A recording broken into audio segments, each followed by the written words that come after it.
Welcome back. We really hope that you've been enjoying your Columbia weekend so far. It's our pleasure to invite to the stage our President and CEO, Dr. Kwang-Wu Kim.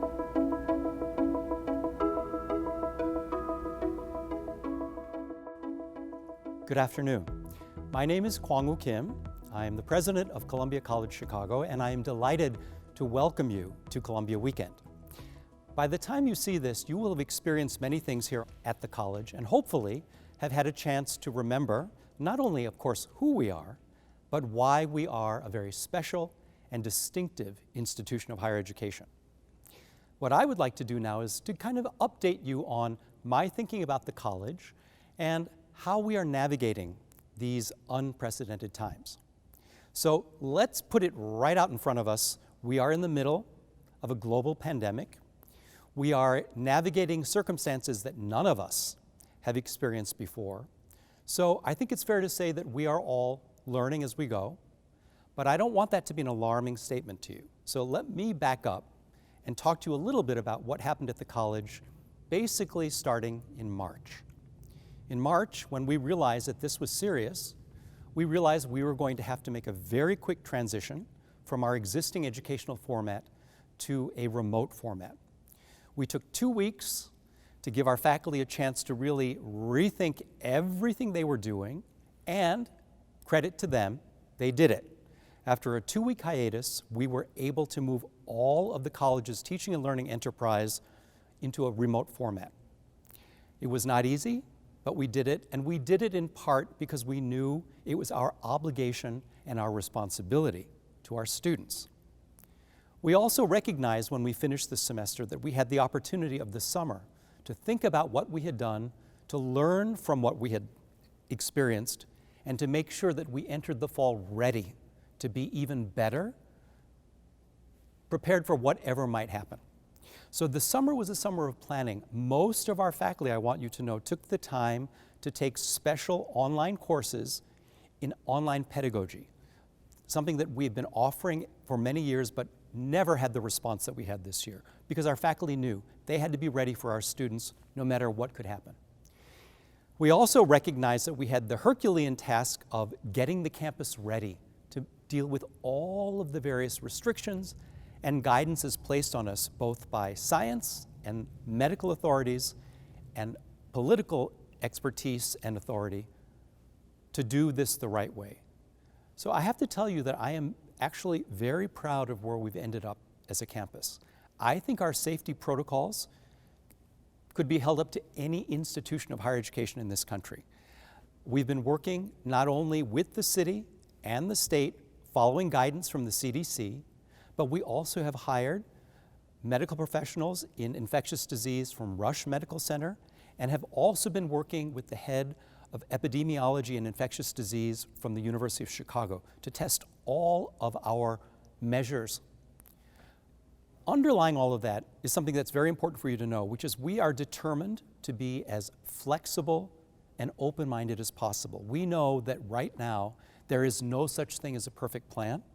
And so as we continue to learn, as the world continues to change, we continue to adapt and modify so that we are always trying to position ourselves as being a safe campus. Throughout all of these months that I've been describing to you, our 2 top priorities have been, 1, the safety of all members of our community, and 2, the quality and efficacy of the education that we deliver to our students, because that's why we're here. So here we are in the early part of the fall semester. Has it been a challenge? Oh, you bet. Have we been successful? So far, I would have to say I think we have been. A lot of this has to do with our students. Our students have been remarkably responsible in terms of following the various protocols that we've established for their safety, unlike what you've been reading in the media about many other institutions of higher education. I know that some of you had a chance to submit some questions that I would like to respond to as part of my comments to you. And one of them was specifically about our COVID-19 safety protocols and how I felt. And I hope that's given you a sense of that. Not only am I proud of the institution for the seriousness with which we approached the issue of safety, but I'm incredibly proud of our community. I feel like our community, once again, in a way that Columbia College Chicago tends to, has risen to the challenge and the occasion and really taken it upon ourselves, not only to follow the rules, but to be responsible for each other, because that is in fact the secret weapon right now. A community that takes seriously our individual obligation to one another is a community that is going to get through this well. All right, let me answer a different kind of question, because I know many of you are curious about how we feel about the education that we are providing to our students. We are doing the very, very best we can, and I would have to say I think that means something. We have not forgotten who we are, which is the fact that we are a college for creatives. Probably the biggest limitation on how we are offering our education this semester is the reality of social distancing. Basically, all of our spaces had to be remeasured over the summer to determine how many people could be in a given space if we were truly going to follow the precept of social distancing, which is maintaining a distance of 6 feet or more at all times. What we learned is that we don't have a lot of spaces that can accommodate a lot of people when they have to be that far apart from one another. It meant we had to really think about educational delivery largely in terms of how many people can be in a space at once. That answers why many of our classes are remote, where part of the class is in session on campus 1 week, and then the rest of the class comes in the following week, and in the intervening weeks, students are online. We feel like, given who our faculty are, they're doing a remarkable job. Is it perfect? Of course not. We're going to continue improving. But again, we haven't forgotten who we are and who our students are and what our obligations are, which is community of creatives, creative students who came here to not only be part of this college, but to develop their creative practice and their creative skills.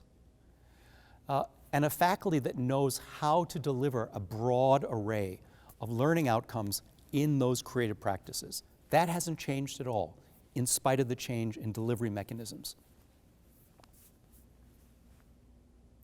Now, one of the key promises that we make to all of our students is come to Columbia College Chicago to be part of this big, vibrant community of creatives.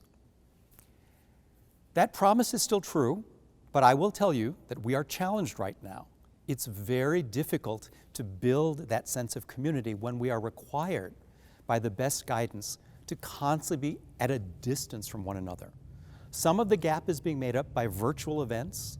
There's a lot of, I'm sure many of you are experiencing this, a lot of Zoom interaction or GoToMeeting interaction, none of which we're particularly fond of, but we recognize the need to find many different ways to be in touch.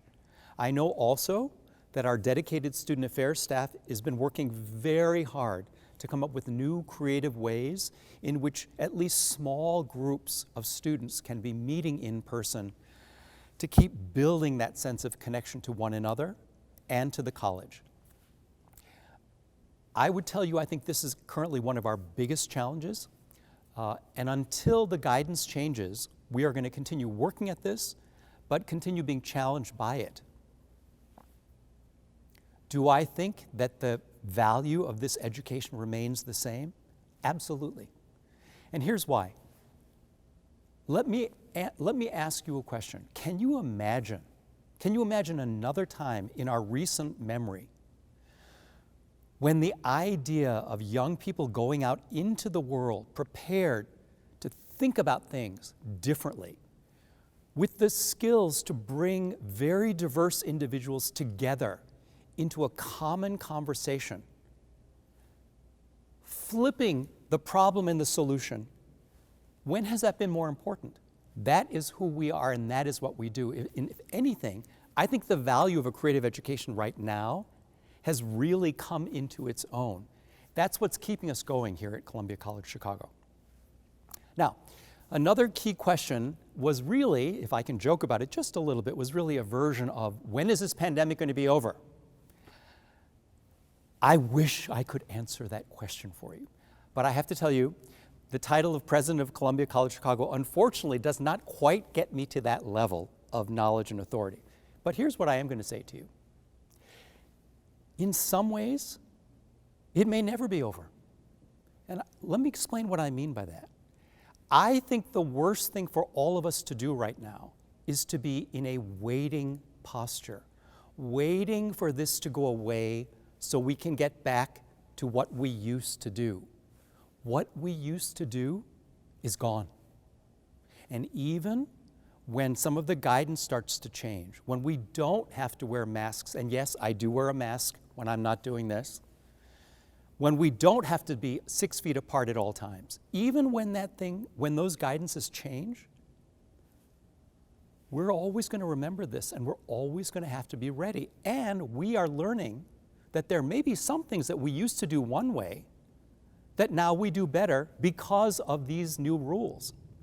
My point is, if we wait, we lose all kinds of opportunity. This is a moment of opportunity for all of us to reinvent ourselves, to imagine new things in new ways.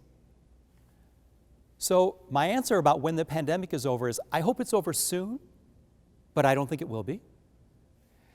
More specifically, we here at Columbia College Chicago are regulated by the state of Illinois, and currently the state of Illinois is in stage 4 of a 5-stage reopening plan.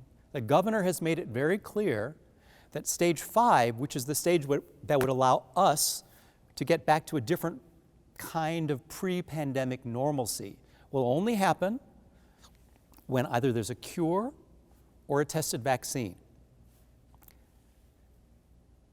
In other words, we don't know. So what do I think about the spring semester? I think the spring semester is likely to start as the fall semester is currently operating. Could it open up? Possibly. Am I going to promise that? No, because that would be irresponsible. Do I think we'll be better prepared to even up the bar of quality in the spring versus where we are now? Absolutely. It begs a whole series of questions moving forward. One of the key lessons for me that I will be trying to lead this college through is the understanding, because of this pandemic, we have learned we have got to understand what it means to be hyper-flexible. It means we have to respond very quickly to changes in our environment without losing sight of who we are and what our values are. We have to recognize windows of opportunity and go for them, understanding we may have to back off. This is both a very challenging, but I have to say, a very exciting time for all of us.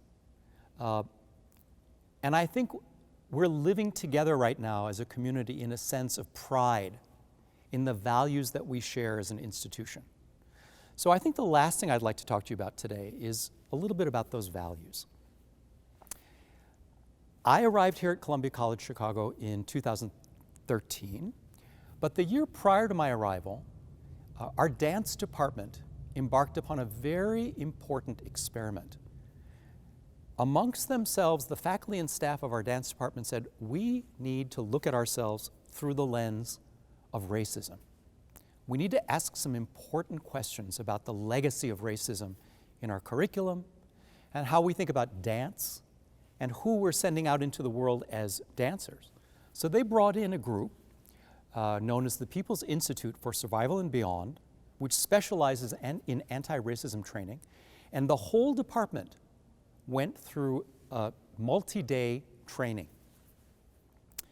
So when I arrived in 2013, I had been thinking a lot about these issues of diversity and inclusion in higher education, but frankly was quite discouraged because my experience up to that point had been everybody talks about these things and nobody really means it. But when I came here, I realized I had arrived at an institution that, let me say it this way, might mean it. So we decided to test it. Since 2013, we have been pushing hard at Columbia College Chicago on the conversation of diversity, equity, and inclusion, understanding that that is not just a conversation about representation. It's actually a much bigger, deeper conversation that asks the question, how do historic systems of oppression impact who we are and what we do? We've been looking at personnel issues. We've been looking at curriculum.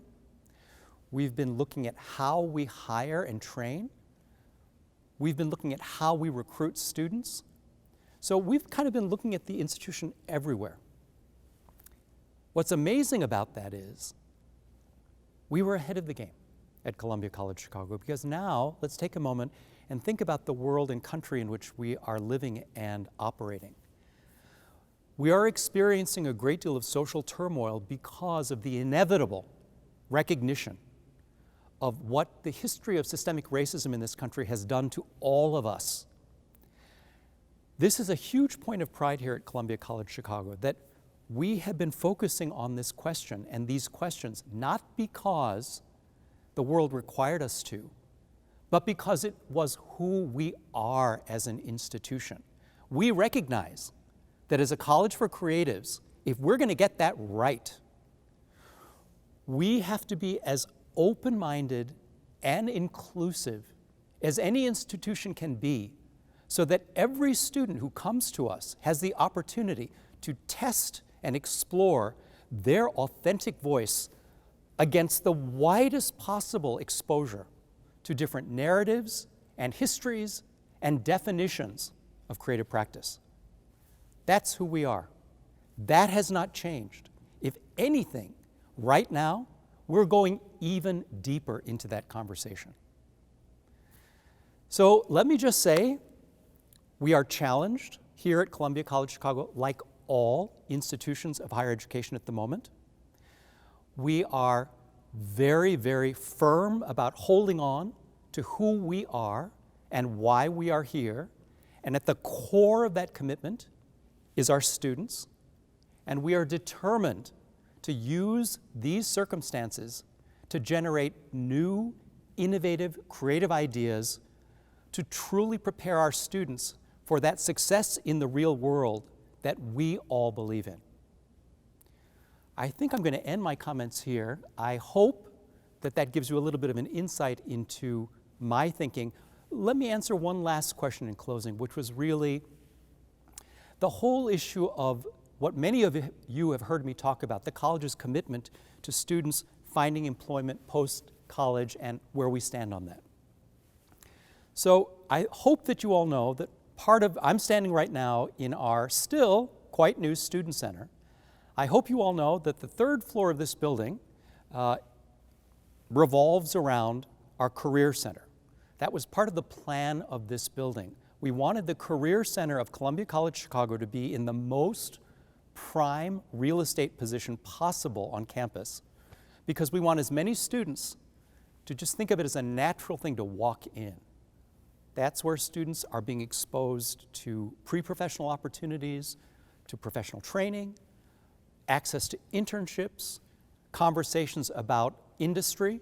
It's all happening there, and it's all alive and well. If anything, we're working very hard to expand that even more. That commitment hasn't changed. The world is difficult right now because it's harder to find internships, although I have to tell you that this semester we have 144 students in virtual internships right now. Some of the industries quite obviously have changed or are changing, and we're working very hard to make sure that we're making accommodations in how we teach, working with alumni who are out there who are giving us advice about where things are going. So again, yes, things are changing. Yes, we're having to figure new things out. We embrace that here. Nothing has changed at Columbia about our fundamental belief that every single one of our students not only will be successful in the real world, but must be successful in the real world. So, once again, welcome to Columbia College Chicago. I too look forward to the day when I can greet you all in person. Thank you.